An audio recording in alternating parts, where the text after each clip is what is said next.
Hello and welcome to SPMIS Academy. Today we will analyze important newspaper articles of 21st July 2022. Please note you can download the PDF version of today's newspaper analysis by clicking the link given in the comment section. You can also join our WhatsApp group through the link given in the description section for more study materials. This is the list of the topics that we will be covering from today's newspaper. And the first article is about inner party democracy, and this can also be known as intra-party democracy. This topic is important from our syllabus GS paper 2 Indian polity point of view. तो सबसे पहले इस article का context समझते हैं या background समझते हैं. देखिए, हाल फिलहाल में आपको पता होगा कि यूके के प्राइम मिनिस्टर बोरिस जॉनसन ने अपने पोस्ट से रिज़ाइन कर दिया है और वहाँ पे अगले प्राइम मिनिस्टर के लिए फिर डिबेट डिस्कशंस चल रहे हैं. उन्होंने क्यों रिज़ाइन किया, उसके पीछे कई सारे कारण हैं. उनके खिलाफ़ कई सारे एलिगेशंस लगातार लगते रहे हैं. पहला एक एलिगेशन लगा था जिसको हम लोग कहते हैं पार्टी गेट स्कैंडल. ये बात है 2020 की, जब फर्स्ट लॉकडाउन लगा था बिकॉज ऑफ द पैंडेमिक. उस टाइम में यूके के अंदर भी काफ़ी स्ट्रिंजेंट लॉकडाउन था और बाद में कुछ ऐसी इमेजेस निकल के आई कि जब पूरे यूके में काफ़ी स्ट्रिंजेंट लॉकडाउन लगा हुआ था, उस टाइम में बोरिस जॉनसन अपनी बर्थडे पार्टी सेलिब्रेट कर रहे थे विथ हिज फ्रेंड्स, जिसमें अलग अलग जगहों से लोगों को बुलाया गया था और पार्टी चल रही थी. तो मुद्दा यह है कि डबल स्टैंडर्ड दिखा. लोगों के लिए अलग स्टैंडर्ड, उनको इतना सारा स्ट्रिंजेंट आप फोर्स कर रहे हैं लॉकडाउन के लिए और ख़ुद पार्टी कर रहे हैं. तो पार्टी गेट स्कैंडल के बाद बोरिस जॉनसन के खिलाफ नो कॉन्फिडेंस मोशन लाया गया था, but somehow he survived that no confidence motion. फिर एक दूसरा इशू हाल फिलहाल में निकल कर के आया. उनकी जो पार्टी है कंजर्वेटिव पार्टी, उसके एक मेंबर ऑफ पार्लियामेंट हैं क्रिस पिंसर, जो उनकी पार्टी के डेप्यूटी विप भी हैं.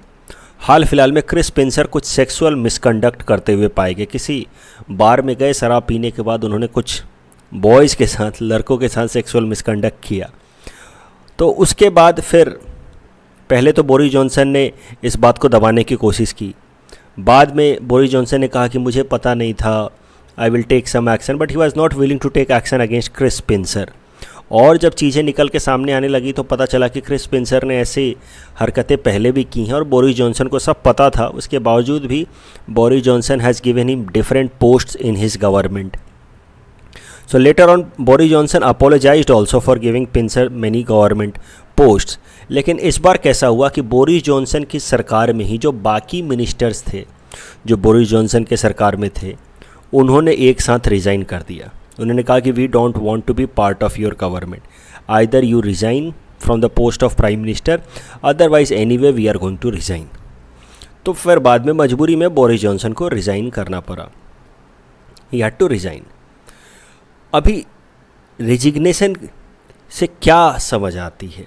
अभी रेजिग्नेशन के बाद बोरिस जॉनसन की पार्टी के, यानी कि इनकी कंजर्वेटिव पार्टी के दो मेंबर्स, ऋषि सुनाक जो पहले फाइनेंस देख रहे थे, एंड लीज ट्रस, दोनों उन्हीं की पार्टी के हैं. They are the front runners for the next prime ministerial candidate. मतलब one of them can become the next prime minister of UK. अभी देखते हैं कि इस आर्टिकल में क्या कहा गया है, इस पूरे चीज़ों के जो डेवलपमेंट्स हुई हैं उसके बाद क्या डिराइव किया गया है. तो बातें बस यही निकल के आ रही हैं कि देखिए, ब्रिटेन के अंदर, यूके के अंदर जो कंजर्वेटिव पार्टी थी, उसके इंडिविजुअल एमपीज़ भी कितने पावरफुल हैं, उनका ओपिनियन कितना मैटर करता है. उनको लगा कि enough is enough, Boris Johnson जो हैं वो अपनी हरकतों से बाज नहीं आ रहे, तो उन्होंने प्रेशराइज़ किया बोरिस जॉनसन को रिज़ाइन करने के लिए. यानी कि एक एक member of parliament conservative party का, उसके पास उसका ओपिनियन है और उसका इम्पोर्टेंस है. इंडिया में ऐसा नहीं देखा जाता इन जनरल. इंडिया में जो टॉप लीडरशिप होती है किसी भी पॉलिटिकल पार्टी की, जिसको कभी कभार पार्टी हाई कमांड कहते हैं, उसकी बातें चुपचाप से मानी जाती हैं और पार्टी के जो बाकी मेंबर्स हैं वो अपना ओपिनियन ठीक से रख भी नहीं पाते हैं. What ever comes from the high command they generally accepted without any kind of debate, discussion, dispute.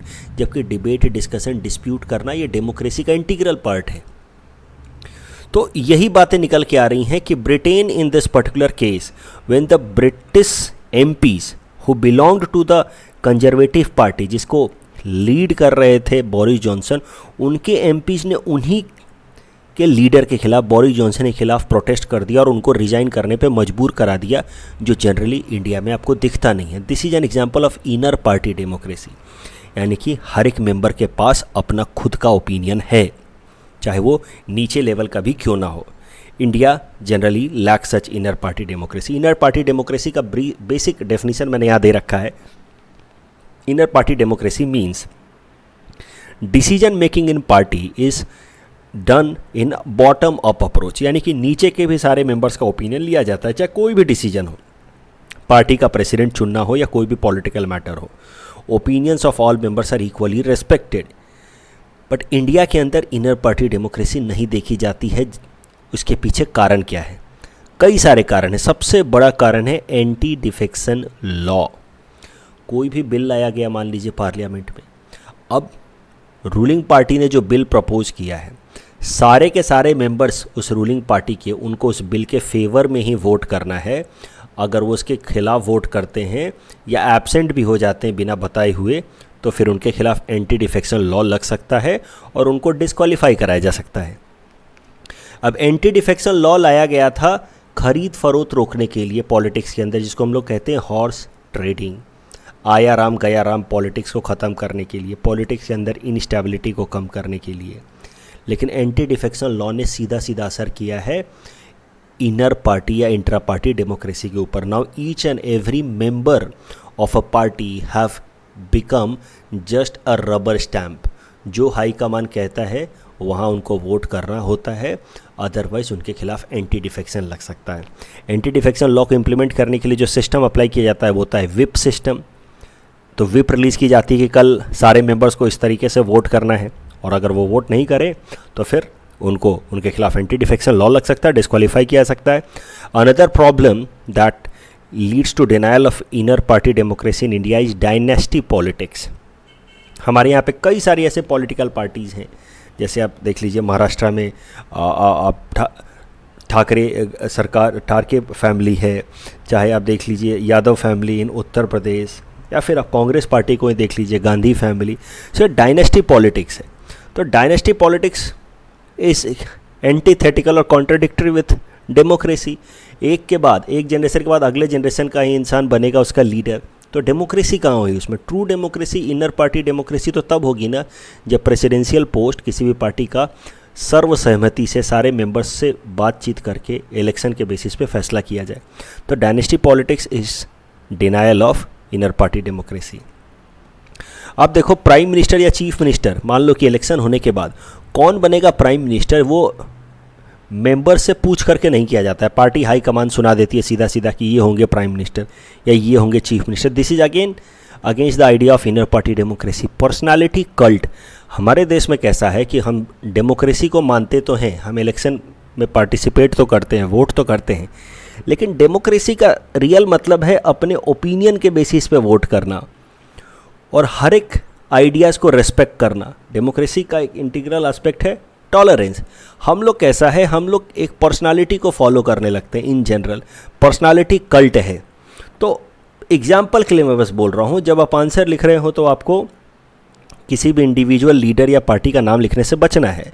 But जैसे हमारी रूलिंग पार्टी है तो हम अपने प्रधानमंत्री जी को इतना पसंद करते हैं, हम मतलब ज़्यादातर लोग, ठीक है, जैसे या स्टेट में चीफ मिनिस्टर हमारे, उनको हम लोग इतना पसंद करते हैं ज़्यादातर लोग कि अब वो जो कह देते हैं वो बाकी पार्टी के सारे मेंबर्स के ओपिनियन से ज़्यादा इम्पोर्टेंट हो जाता है।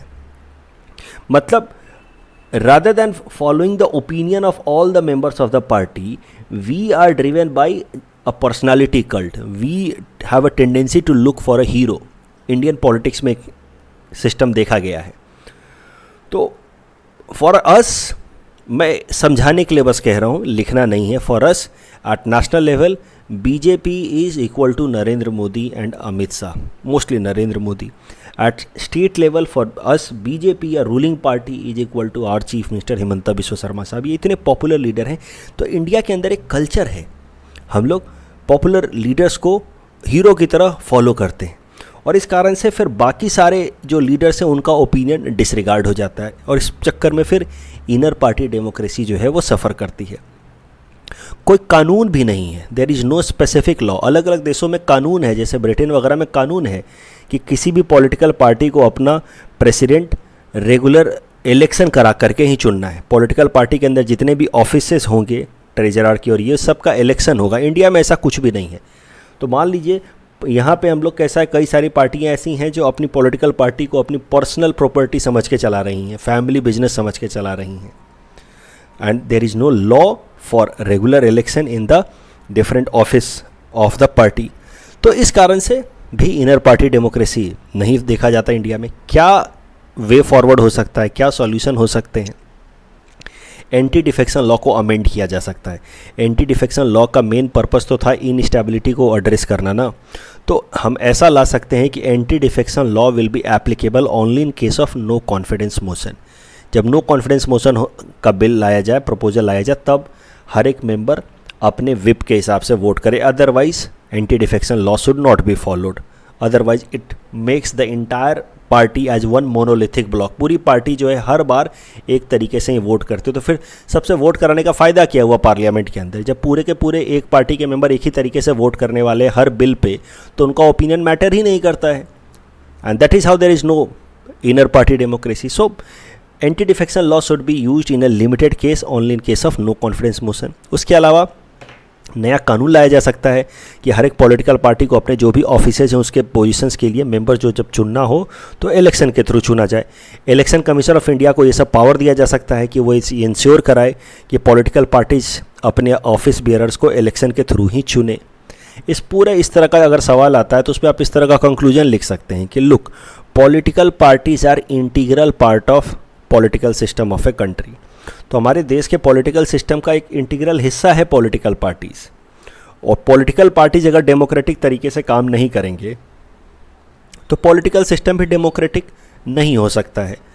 आप कोई भी पार्टी हो, चूँकि वो डेमोक्रेसी का, चूँकि हमारे कोई भी पॉलिटिकल पार्टी है तो पॉलिटिकल सिस्टम का हिस्सा है, इलेक्शन लड़ रही है ना, और पॉलिटिकल सिस्टम डेमोक्रेटिक है तो पार्टी को भी डेमोक्रेटिक तरीके से चलना होगा।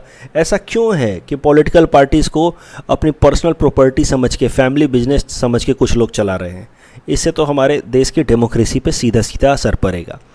ऐसा हो सकता है, आप ही बताइए, कि हमारे देश के जो मेंबर ऑफ पार्लियामेंट हैं वो अगर प्राइम मिनिस्टर से नाखुश हो गए तो प्राइम मिनिस्टर को फोर्स करके रिज़ाइन करवा दे? ऐसा नहीं हो सकता। लेकिन इस देश केस में हुआ है, बोरिस जॉनसन को लोगों ने रिज़ाइन करवाया है।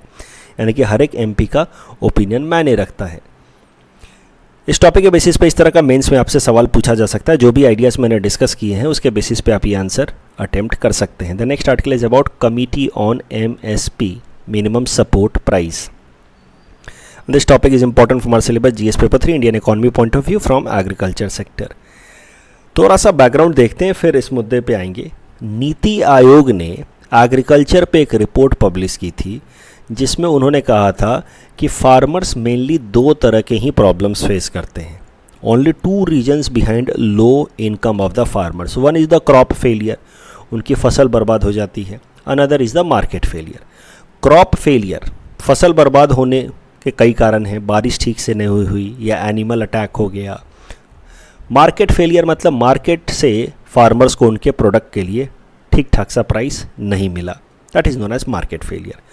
क्रॉप फेलियर को एड्रेस करने के लिए कई सारे स्कीम्स लाए गए हैं, जैसे प्रधानमंत्री कृषि सिंचाई योजना मॉनसून फेलियर से बचने के लिए। एनिमल अटैक्स वगैरह के कारण अगर क्रॉप का लॉस होता तो उसके लिए प्रधानमंत्री फसल बीमा योजना, कुछ दिनों पहले मैं डिस्कस कर रहा था न्यूज़पेपर एनालिसिस में। मार्केट फेलियर से बचने के लिए एक इम्पॉर्टेंट स्कीम है एमएसपी, यानी कि अगर मार्केट में फार्मर्स को बेहतर प्राइस नहीं मिलता है तो उससे उनको बचाने के लिए है एमएसपी। एमएसपी क्या होता है? MSP is the rate at which the government makes commitment to the farmers कि we will buy your food grains. तो सरल भाषा में अगर समझिए तो मान लीजिए कि ये फार्मर्स अभी कोई खेती की शुरुआत कर रहे हैं, मतलब सोइंग सीजन है, पैडी की जो बीज है वो लगा रहे हैं। अब फार्मर्स को नहीं पता ना कि ये जब क्रॉप उगेगा तो मार्केट में किस रेट में बिकेगा। ऐसा भी तो हो सकता है कि बम्पर प्रोडक्शन हो गया, हर एक फार्मर ने खूब सारा पैडी उगा दिया और इस कारण से मार्केट में डिमांड कम हो गई, सप्लाई ज़्यादा हो गया, इसलिए प्राइस कम हो गया। उस केस में फार्मर को तो लॉस हो जाएगा। तो फार्मर्स के दिमाग में कई सारी अनसर्टेनिटीज़ रहती हैं कि मैं ये पैडी उगा तो रहा हूँ लेकिन इसमें मुझे रिटर्न कितना मिलेगा इसकी कोई गारंटी नहीं है। तो इन सारे अनसर्टेनिटीज से फार्मर्स को बचाने के लिए उनको एक तरीके का प्राइस इंश्योरेंस दे दिया सरकार ने थ्रू दिस स्कीम, जिसका नाम है मिनिमम सपोर्ट प्राइस स्कीम। इसमें कैसा है, सोइंग सीजन में ही जब आप फार्मर्स बीज लगा रहे होते हैं उसी टाइम में ही सरकार अनाउंस कर देती है कि अलग अलग फसलों के लिए मिनिमम सपोर्ट प्राइस ये है। मिनिमम सपोर्ट प्राइस का मतलब कि अगर मार्केट में कोई ख़रीदे ना ख़रीदे, हम यानी कि सरकार ज़रूर खरीदेगी आपका ये food grain at this price. मान लीजिए कि ये क्रॉप के लिए सरकार ने अनाउंस कर दिया 50 रुपीज़ पर केजी MSP। तो फार्मर अब जब खेती हो जाएगी, हार्वेस्टिंग हो जाएगी, उसके बाद अपने क्रॉप को लेकर के मार्केट जाएगा। अगर उसको मार्केट में 50 रुपये से ज़्यादा रिटर्न मिलता है, 55 रुपये 60 रुपये मिलता है, तो वो मार्केट में बेच देगा किसी प्राइवेट बायर को। लेकिन अगर इस 50 रुपीज़ MSP से कम उसको रिटर्न मिलता है, प्राइस मिलता है मार्केट में, तो उस केस में वो अपना क्रॉप जा कर के लोकल मंडी में वहाँ के भारत सरकार की एजेंसी FCI को अपना क्रॉप बेच देगा। तो 50 रुपये की तो उसको गारंटी हो गई। This is MSP. It is a minimum price for any crop that the government consider as the remunerative for the farmers and hence deserve for support. MSP को ओरिजिनली इंट्रोड्यूस किया गया था in mid 1960s when India was food deficient country. तो farmers को incentivise करने के लिए the government was keen to boost domestic production through green revolution. तो ग्रीन रिवॉल्यूशन के टाइम में MSP को लाया गया था ताकि फार्मर्स को कम मोटिवेशन बना रहे। How MSP is fixed. आप MSP का जो प्राइस है वो कैसे निकाला जाता है। सबसे पहले तो समझो कि MSP टोटल 22 क्रॉप्स पे दिया जाता है, 22 तरह के क्रॉप्स पे MSP दिया जाता है। और शुगर केन के लिए भी एक इसी तरीके का मॉडल है MSP जैसा ही, लेकिन उसको एक्चुअली MSP ना कह के शुगर केन के लिए जो कॉन्सेप्ट है उसको हम लोग कहते हैं FRP, fair and remunerative price. दोनों में थोड़ा अंतर है। MSP में क्या करता है फार्मर कि सीधा सीधा चला जाता है मंडी में और भारत सरकार की जो एजेंसी है फूड कॉरपोरेशन ऑफ इंडिया उसको अपना क्रॉप बेच देता है।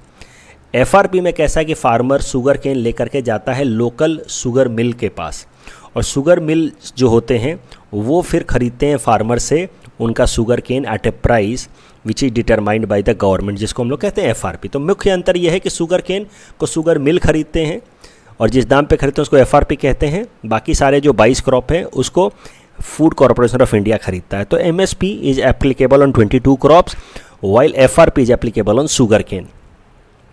MSP हो या FRP हो, इट इज़ क्या रेट होना चाहिए, ये रेट का कैलकुलेशन करता है commission for agricultural cost and prices. ये मिनिस्ट्री ऑफ एग्रीकल्चर के अंदर एक ऑफिस है जो निकाल करके देता है कि इतना MSP या FRP होना चाहिए।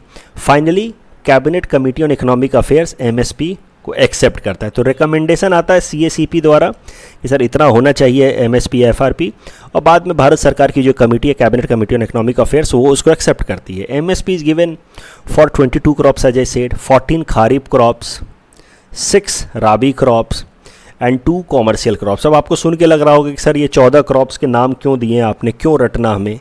UPSC ने 2018 में प्रीलिम्स में सवाल पूछा था, उसमें उन्होंने 6 क्रॉप्स के नाम पूछ दिए थे, बोला था इनमें से कौन कौन से क्रॉप्स पे MSP मिलता है। तो कभी कभार इस डेप्थ में भी वो घुस जाते हैं, but I don't expect you to mug up each and everything yet, you should be ready. तो एक बार नज़र दोहरा लेनी चाहिए, सब कुछ याद तो नहीं कर सकते।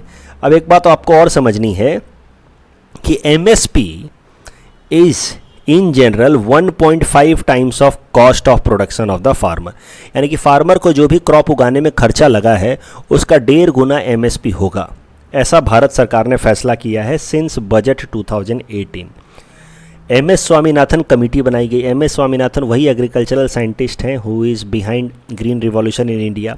उनकी एक कमेटी बनाई गई 2018 में। पूछा गया कि बताइए MSP कितना होना चाहिए मिनिमम। उन्होंने रिकमेंड किया कि फार्मर का जितना भी खर्चा लग रहा है उसका 1.5 टाइम्स तो MSP होना ही चाहिए। यानी कि अगर फार्मर का क्रॉप उगाने का खर्चा है 10,000 रुपये तो MSP तो 15,000 तो होना ही चाहिए। तो उसको भारत सरकार ने एक्सेप्ट कर लिया। Means MSP is 1.5 times of cost of production. लेकिन अब सवाल ये उठता है कि कॉस्ट ऑफ प्रोडक्शन भी 3 तरीके का होता है फार्मर के लिए। यानी कि एक फार्मर जब खेती कर रहा है तो 3 तरीके से उसका कॉस्ट निकाला जा सकता है। पहला, ये 3 कॉस्ट को हम लोग कहते हैं A2 plus FL and C2। A2 मतलब actual cost. Actual cost means actual amount paid by the farmer. तो फार्मर्स ने खेती की और खेती में जो क्रॉप उगाया, उस क्रॉप को उगाने के लिए जो एक्चुअल में उसको खर्चा लगा, मान लीजिए 10,000 रुपये खर्चा लगा, तो that is A2। A2 plus FL, FL यहाँ स्टैंड करता है फॉर फैमिली लेबर। तो मान लो कि ये खेत है, ये खेत में इन 4 लोगों ने, ये फैमिली मेम्बर्स ने मिल करके खेती की, 10,000 का इनको फर्टिलाइज़र वगैरह बीज वगैरह देख करके लगा। तो A2 वुड भी 10,000 रुपीज़ की, इसमें खर्चा इनका 10,000 लगा। लेकिन A2 प्लस FL वुड भी कि ये 4 लोगों ने जो काम किया है, अब ये तो इनकी खुद की ज़मीन थी, फैमिली लेबर थे, तो इन्होंने खुद से तो पैसा लिया नहीं, अपना सैलरी तो लिया नहीं। लेकिन अगर ये एग्रीकल्चरल लेबरर्स होते तो ये कितना पैसा लेते, दिन का मान लो 200 रुपये 300 रुपये के हिसाब से। फैमिली लेबर हैं, फैमिली मेंबर्स, तो इन्होंने पैसा लिया नहीं है। लेकिन अगर ये फैमिली लेबरर्स अगर अपना पैसा काउंट कर लेते, डेली वेजेस काउंट कर लेते, तो कितना खर्चा होता। तो 10,000 जो बेसिक कॉस्ट लगा है प्लस ये family labour, that is A2 plus FL, second तरीके का कॉस्ट। और तीसरा तरीके का कॉस्ट होता है C2। C2 में एक्चुअली क्या होता है कि मान लो कि ये ज़मीन भी इनकी है, तो अब ऐसा सोचा जाएगा कि क्रॉप को उगाने में जो खर्चा लगा वो तो है ही है 10,000, प्लस आपका जो आप मान लीजिए कि अगर आप लेबरर्स होते भाड़े वाले, तो आप जो सैलरी लेते वो भी जोड़ लीजिए, तो A2 प्लस FL भी होगा।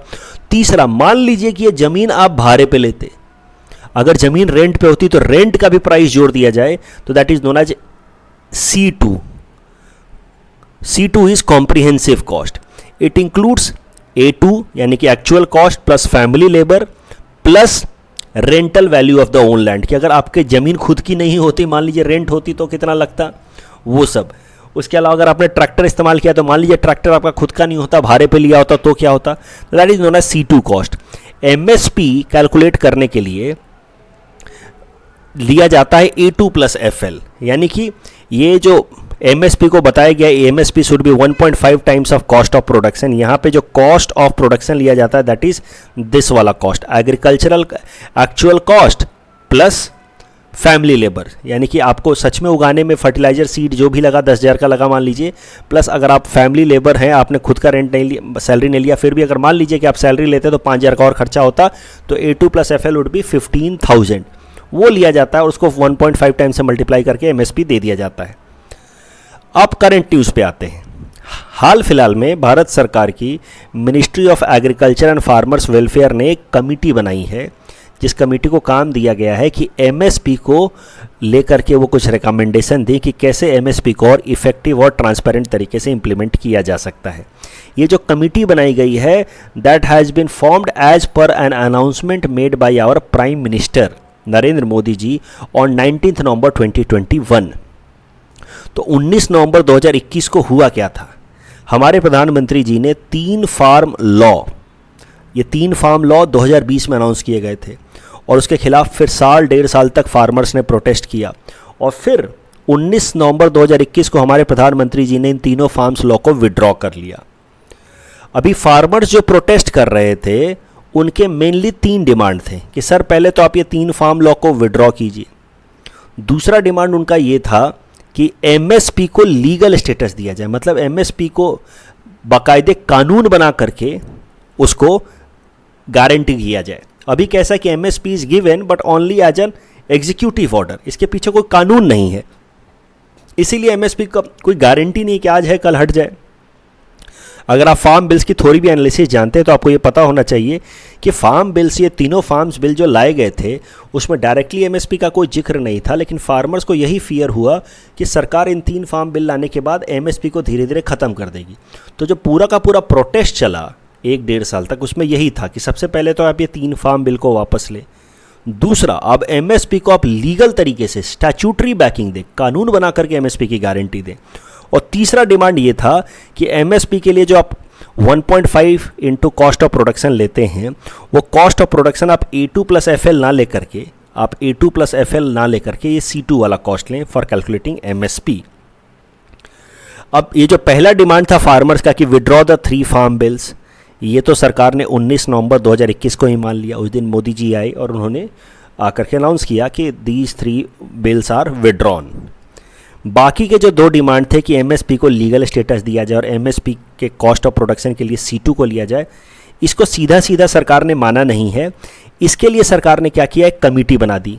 जो हाल फिलहाल में भी कमेटी बनाई गई है वो इन्हीं दोनों मुद्दों के लिए बनाई गई है कि rather than directly accepting this, government has made a committee that will now study MSP and will make certain recommendations. तो मुद्दा ये है कि अभी MSP को लीगल स्टेटस मिला नहीं है, अभी MSP को कैलकुलेट करने के लिए 1.5 टाइम्स ऑफ C2 हुआ नहीं है। एक कमेटी बनाई गई है जो दोनों डिमांड को स्टडी करेगी और फिर फैसला लिया जाएगा।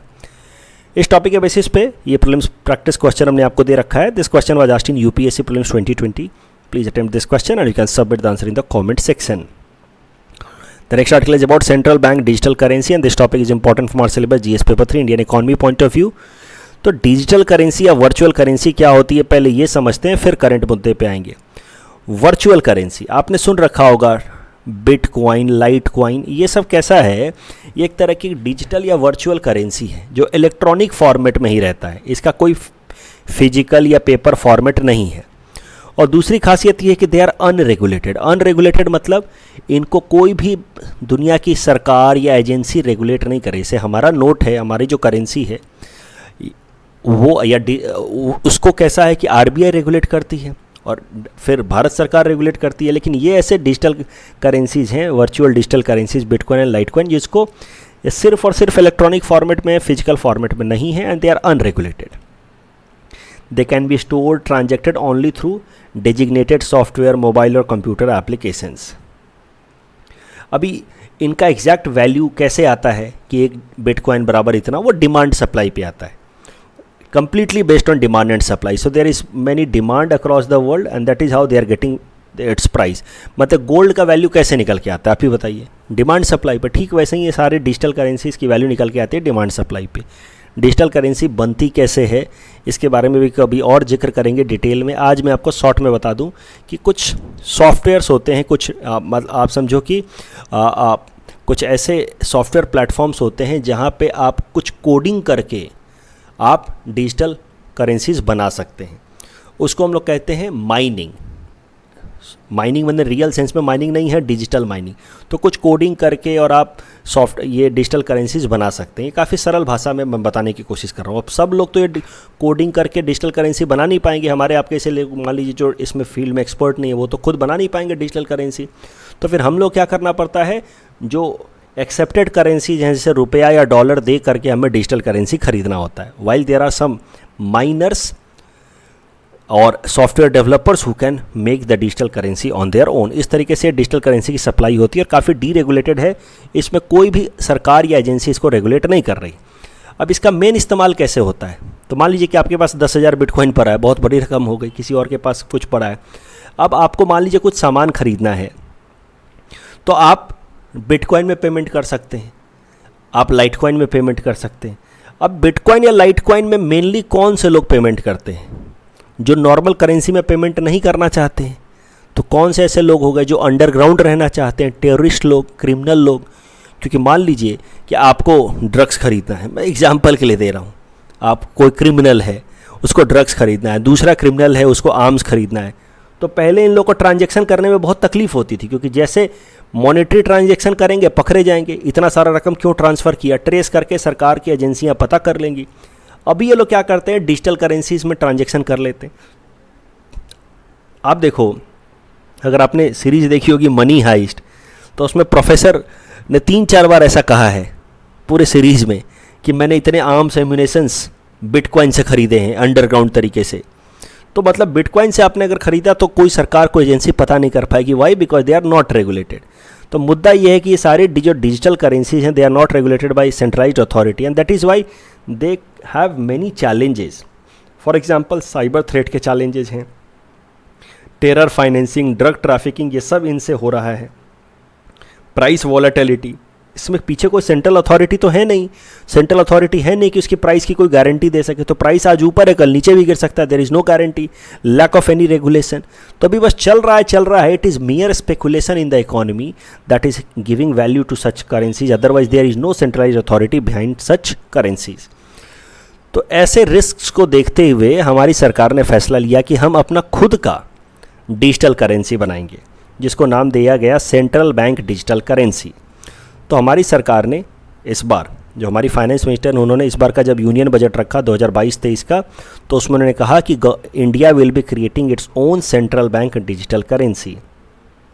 ध्यान दीजिए, अब आपको ऐसा लगे कहीं अगर कि सर हमारा तो पैसा डिजिटल फॉर्मेट में तो ऑलरेडी रहता है, हमारा तो ऑनलाइन बैंकिंग हम खुद करते हैं, तो वो डिजिटल करेंसी नहीं होगा। आपका पैसा जो ऑनलाइन फॉर्मेट में आपको दिख रहा है that is not digital currency.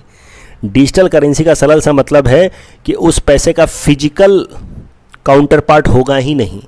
अभी कैसा है कि आपके अकाउंट में 10,000 रुपये पड़े हैं, उस 10,000 रुपये का आप क्या कर सकते हैं, 10,000 रुपये एज गुड एज 10,000 रुपये का नोट। लेकिन यहाँ पे कैसा होगा, जब सेंट्रल बैंक डिजिटल करेंसी बन जाएगी तो वो सिर्फ और सिर्फ डिजिटल फॉर्मेट में होगी। It will have value like any physical note, लेकिन ये होगी सिर्फ और सिर्फ डिजिटल फॉर्मेट में, एक कूपन की तरह, डिजिटल कूपन की तरह आपके अकाउंट में पड़ा रहेगा। तो central bank digital currency will be a national digital currency that will be simply in the digital form of countries fiat currency. तो होगा हमारे मौजूदा करेंसी की तरह ही, लेकिन होगा पूरी तरह से डिजिटल फॉर्मेट में। इससे फ़ायदा क्या होगा कि करेंसी को प्रिंट करना, मिंट करना, इन सब का हेडेक कम हो जाएगा। तो what is the benefit of central bank digital currency? It will reduce the currency management problems like printing, transporting and storing of the paper currency. मैं ये नहीं कह रहा कि सेंट्रल बैंक डिजिटल करेंसी के बाद ये जो फिजिकल करेंसीज हैं ये सब खत्म हो जाएंगी, लेकिन धीरे धीरे अगर central bank digital currency popular होगा तो फिजिकल करेंसी की रिक्वायरमेंट कम होगी तो उनकी प्रिंटिंग कॉस्ट वगैरह कम होगी। दूसरा, इंटर बैंक सेटलमेंट का हेडेक कम होगा। अभी कैसा है, आप चेक लेकर के पहुँच गए, पीएनबी का चेक लेकर के पहुँच गया स्टेट बैंक में, स्टेट बैंक ने आपको पेमेंट कर दिया, स्टेट बैंक वाला चेक लेकर के पहुंच गया पीएनबी में, पीएनबी वाला पेमेंट कर दिया। शाम में बैठ करके दोनों हिसाब मिला रहे हैं, क्यों? क्योंकि दोनों ने फिजिकल फॉर्मेट में पेमेंट किया है। सोचो अगर डिजिटल करेंसी ज़्यादा पॉपुलर हो जाए और पेमेंट ज़्यादा सेंट्रल बैंक डिजिटल करेंसी में हो तो कितना अच्छा हो। फिर वो बैठे बैठे ही ऑनलाइन ही सारा हिसाब मिला लेंगे, कोई दिक्कत नहीं होगा। तो इंटर बैंक सेटलमेंट का बर्डन काफ़ी हद तक कम हो जाएगा। तो सेंट्रल बैंक डिजिटल करेंसी अभी तक तो खाली प्रपोजल में है, बजट में प्रपोज किया गया था, अभी तक इसको इम्प्लीमेंट होना बाकी है। It will be an electronic currency and a legal tender. It can be converted into traditional currency, यानी कि एक डिजिटल करेंसी की वैल्यू कुछ ट्रेडिशनल करेंसी में होगी, मे बी एक digital currency equal to 10 traditional currency और समथिंग लाइक दैट। वो देखना होगा जब होगा तो। And it will be there in RBI's balance sheet. तो one of the main difference between bitcoin and this central bank digital currency would be कि bitcoin and litecoin are not regulated by any authority but this will be regulated by RBI. The next article is about Chakma and Hajong community relocation, and this topic is important from our syllabus GS paper 5 Assam issues point of view. कौन है ये चकमा और हजोंग्स, पहले वो समझते हैं. तो देखो, चकमा और हजोंग ट्राइब के लोग ओरिजिनली बांग्लादेश में रहते थे. इस एरिया में, बांग्लादेश के चिटगोंग हिल ट्रैक्ट्स ऑफ बांग्लादेश वाले एरिया में चकमा और हजोंग ट्राइब के लोग रहते हैं. ये है चिटगोंग रीजन ऑफ बांग्लादेश, यहाँ पे ये रहते थे. हुआ क्या कि बांग्लादेश में जो 1960s में ईस्ट पाकिस्तान हुआ करता था, जब ये ईस्ट पाकिस्तान था 1960s में, तो उसने यहाँ पे एक डैम प्रोजेक्ट शुरू किया, कप्ताई डैम प्रोजेक्ट. उस कप्ताई डैम प्रोजेक्ट के कारण आसपास के बहुत सारे जगहों पे बहुत सारा फ्लड आने लगा, एरिया सबमर्ज होने लगा. तो ये जो चकमा और हजोंग ट्राइब के लोग थे इस चिटगोंग हिल ट्रैक्ट रीजन में, ये यहाँ से माइग्रेट करके मिजोरम में आ गए, हमारे इंडियन स्टेट मिजोरम में आ गए. फिर वहाँ से कई सारे लोग रिलोकेट किए गए. मिजोरम में आकर के ये रेफ्यूजी कैंप्स में रहने लगे. Chakma and Hajongs came to India via Lushai Hills, but then they were relocated to other refugee camps in state of Arunachal Pradesh. उस टाइम तक अरुणाचल प्रदेश बना नहीं था, ये मैं बात कर रहा हूँ 1964-65 की. अरुणाचल प्रदेश बना नहीं था, तो इनको ले जा करके फिर यहाँ लुसाई हिल से ले जा करके सुबनसिरी में, लोहित, तिराप रीजन में सेटल कराया गया, जो उस टाइम में एक यूनियन टेरिटरी हुआ करता था. Arunachal Pradesh became a state later on. तो इस तरीके से आज के टाइम में कई सारे ऐसे हजोंग या चकमा ट्राइब के लोग अभी अरुणाचल प्रदेश में रह रहे हैं. 2015 में इन चकमा और हजोंग्स को भारत की सिटीजनशिप भी मिल गई as per directive given by the supreme court, कि जो भी चकमा और हजोंग के लोग 1964 से 69 के बीच में आए हैं भारत में, उनको सिटीजनशिप मिलनी चाहिए. तो चकमा और हजोंग्स को अदरवाइज सिटीजनशिप अमेंडमेंट एक्ट से सिटीजनशिप नहीं मिलता. क्यों? क्योंकि citizenship amendment act is not applicable in Arunachal Pradesh and other states जहाँ पे ILP लग रहा है, इनर लाइन परमिट. तो उस हिसाब से CAA की मदद से इनको नहीं मिलता सिटीजनशिप, क्योंकि दे आर इन अरुणाचल प्रदेश जहाँ पे ILP है, लेकिन इनको सिटीजनशिप मिला है as per supreme courts directive इन 2015। अब मुद्दा यह है कि अरुणाचल प्रदेश के अंदर इनको सिटीजनशिप मिल गई है, वहाँ ये रह रहे हैं, लेकिन अरुणाचल प्रदेश की सरकार इससे खुश नहीं है कि इतने सारे चकमा और हजोंग्स हमारे स्टेट में क्यों हैं, हमारे यहाँ के नेचुरल रिसोर्सेज पे प्रेशर डाल रहे हैं। इसीलिए अरुणाचल प्रदेश ने की सरकार ने एक प्रपोजल दिया कि यहाँ से हम अपने स्टेट से कम 60,000 चकमाज को रिलोकेट करेंगे in the Hailakandi district of Assam. मतलब अरुणाचल प्रदेश की सरकार ने बार बार कहना शुरू किया कि हम अकेले क्यों बर्डन लें सारे चकमाज का, हजोंग्स का। फिर अल्टीमेटली एक बात निकल के आई जहाँ पर अरुणाचल प्रदेश ने प्रपोज किया कि we will be deporting 60,000 Chakma and Hajongs to the Hailakandi district of Assam. अभी जैसे ही ये प्रपोजल सुना और चकमा और हजोंग कम्युनिटी के लीडर्स ने, उन्होंने इस प्रपोजल का अपोज करना शुरू किया कि नहीं, हम यहाँ से नहीं जाएंगे, हमारे जो 60,000 मेंबर्स हैं वो हाइलाकांदी डिस्ट्रिक्ट ऑफ आसाम में नहीं जाएंगे, क्योंकि फिर उनके खिलाफ आसाम में प्रोटेस्ट हो सकता है। आसाम के जो लोकल लोग हैं वो उनको आउटसाइडर्स की तरह देखेंगे, उनके खिलाफ फिर वायलेंस हो सकता है, रेट्रीब्यूशन हो सकता है। So this is how a protest sort of thing has started in Arunachal Pradesh. अभी तक रिलोकेशन हुआ नहीं है हाइलाकांदी में, लेकिन वहाँ के रिलोकेशन प्लान के बाद कई सारे प्रोटेस्ट होने शुरू हो गए हैं। अब इसी से रिलेटेड एक करंट न्यूज है, चूँकि वो प्रोटेस्ट हो रहा है लेकिन अरुणाचल प्रदेश की सरकार कह रही है कि हम तो रिलोकेट करेंगे ही।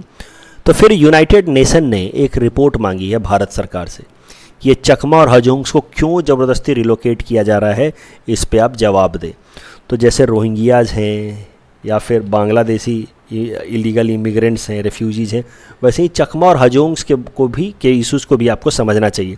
यूनाइटेड नेशन कह रहा है कि आप इनको हरास नहीं कर सकते and you cannot forcefully relocate. So it has asked from the government of India to submit a report explaining कि why they are being forced to move out. इस टॉपिक के बेसिस पे ये prelims practice question हमने आपको दे रखा है। Please attempt this question and you can submit the answer in the comment section. कल जो हमने आपको प्रैक्टिस क्वेश्चन दिया था उसका आंसर देख लेते हैं। कल ही मैंने आपको कहा कि 2020 में जब ये सवाल आया था यूपीएससी में, तब भले इसका जवाब कुछ और होगा, लेकिन अब कल के न्यूज़ के बाद जब मैंने आपको बताया कि टेली लॉ लीगल सर्विसेज सबके लिए फ्री कर दिया गया है, तो अब correct answer would be option D 1 2 3 4 all. Which of the following statements are true? Weakening of a currency due to market forces is known as revaluation. No, it is wrong. Weakening of the currency due to market forces is known as depreciation. Devaluation and depreciation leads to increase in export, not decline in export. So the correct answer will be option D. And Rakshak Plus insurance scheme is provided by PNB. That's all from our side for today. Thanks for watching.